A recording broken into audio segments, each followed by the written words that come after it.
challenges Auburn poses with or without Broom. Yeah, they the combination of their front line and their ability to score at the basket in different ways to go along with this straight up quickness and athleticism. Very few people can sub and be better, and they can. They have a great starting five. Their guards are really good, but when Pettiford comes in, they get faster, they play quicker, and they're already playing fast and quick. And so, Kelly's ability to move and shoot, Pettiford's ability to create for himself and others. Broom just a fabulous player, just a guy that can play inside and out, can pass the basketball, can rebound the basketball. Johnson obviously had a huge game other night. The beat goes on. They have guys that come off the bench and don't play a lot, anywhere from 5 to 15 minutes that, scored 17, 18 points in other places. So they're very talented. He's done a great job with this group. They're a very good defensive team. Obviously, they're the best team ever at this point, efficiency-wise, offensively, in the history of KenPom. So I think that speaks for itself. You're going to have to do a really good job of staying out of transition. You can't be in transition defensively, allow extra shots on the glass, and think you're going to be in a good position at the end of the game. Those areas have to be secured, and you have to be able to do those things, and that's easier said than done because they give you problems on both ends.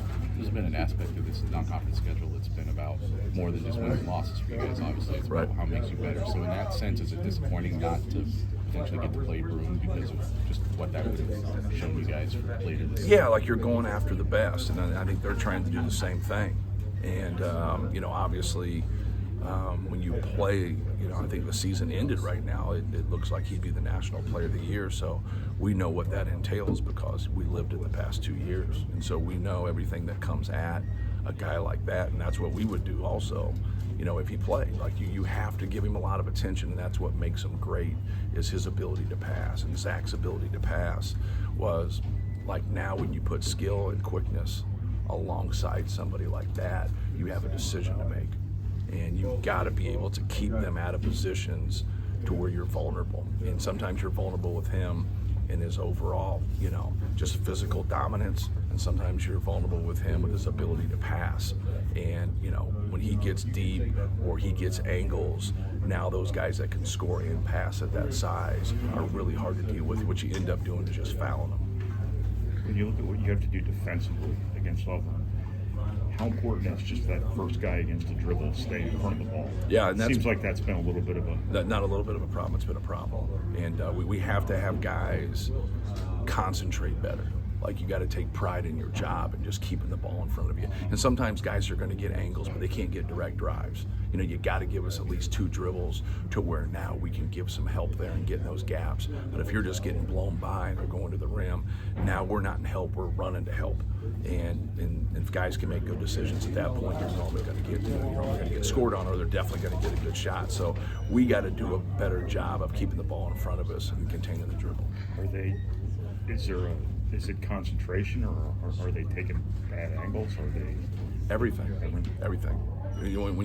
I always talk about when you start wrong, you finish wrong. You take that bad angle there, then you have a good angle and you've squared it, and now you've lost your concentration, or you just take a jab. You take a jab and you jump. You got to adjust to the basketball in small steps. If you're jumping while someone has a live dribble, they're in control of what's going on, and you're going to play from behind right there. But more than anything, it's you don't want to be in closeouts all the time. You don't want to be in adjustments all the time, but you're going to have a fair share of them in the game of basketball. That's why people work on it so much. But there's got to be times where you're straight up, you guard people, and you're not doing those things. And that's where we got to be great. When we're adjusting or we're closing out, you've got to have great team awareness and keep the ball out of the paint. How does Auburn shoots the ball well from deep, but they also shoot it from really deep well? Yes. Does that add something even more that your defense has to do? Yeah, it just adds space. Now when you take those things away, but they're at 27 feet instead of being at 22 feet where you can really guard that arc. And now they have more space to play once you take that out of them. So getting them to break rhythm and staying with them, then containing them, that's a chore. And that's something people haven't been able to do yet. And then that's your that's just your play of not getting behind on plays, because when you deal with athleticism and quickness and guys that can make good decisions, now once you get behind, they make you pay.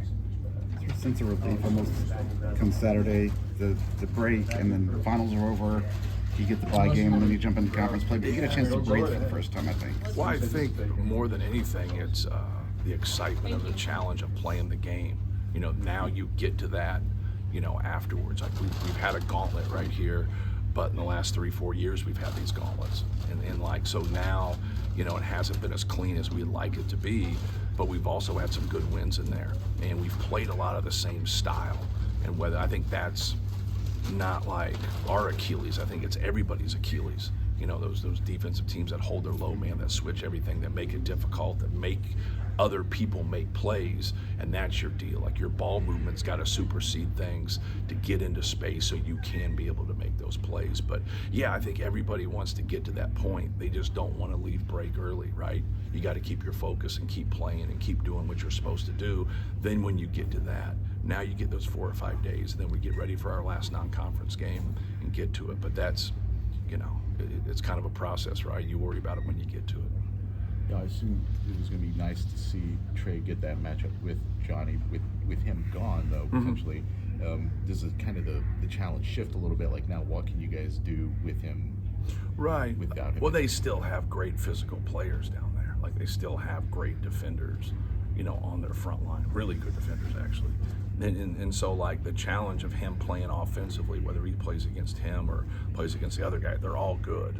You know, they're all really good players. So, you know, it's a good matchup, but it's more than the game. Like, I don't think it's a secret that they want to establish him. And I don't think it's a secret that we want to establish, you know, our guy. And our guy gets it, you know, a lot. We try to get him the basketball in positions. What he's ended up doing for us is when he takes care of it and makes good decisions, he becomes our second playmaker. He becomes our second passer. And now that really, you know, because Braden is such an elite passer, so when people want to take that away, if he can make good decisions and not turn the ball over, right there, we get quality shots. And that's what we got to keep growing into, is having both of those guys in scoring and passing positions. After rewatching the A&M game, just what were some of the focuses over those 3 or 4 days? Yeah, just the careless turnovers more than anything. You know, the ones that had nothing to do with who we were playing. You know, I think they caused some of those, but I think we just had too many unforced errors.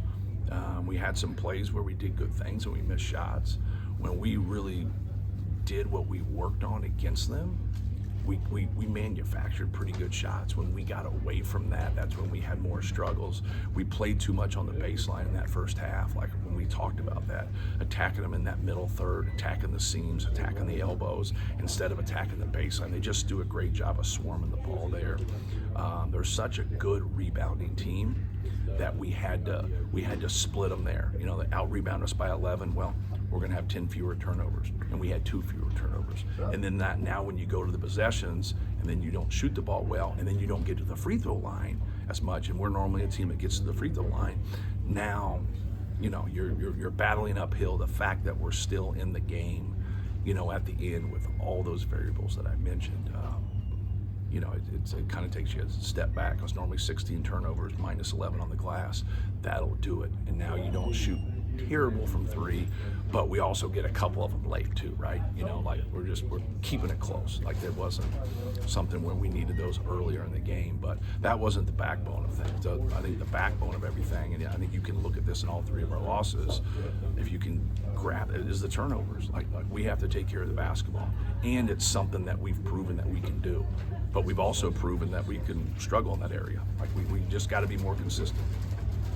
In all 3 of your losses, I know Brady's never been a high volume free throw shooter. He hasn't shot a free throw yet in any of your 3 losses. I know that's a small sample size, but is it indicative of something that's being taken away that you guys need to do? The 3 people have been more aggressive on the ball, like with him. And so I think that's a key thing for him, because when he can get outside their shoulder, things open up. But when you can't get outside their shoulder, the ball's got to get out of your hands.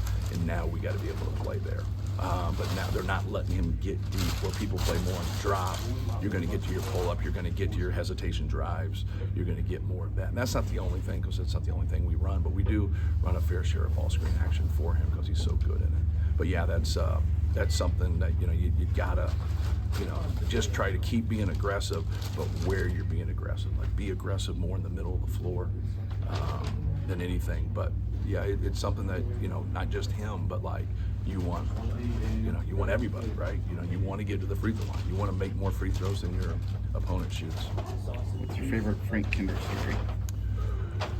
Oh, more than anything, just like his love for Purdue. Like, he was a great man and, did a lot for us and just cared about Purdue. And like, he was so excited about us going to the Final Four and wanted to help, wanted to be around, and, just proud.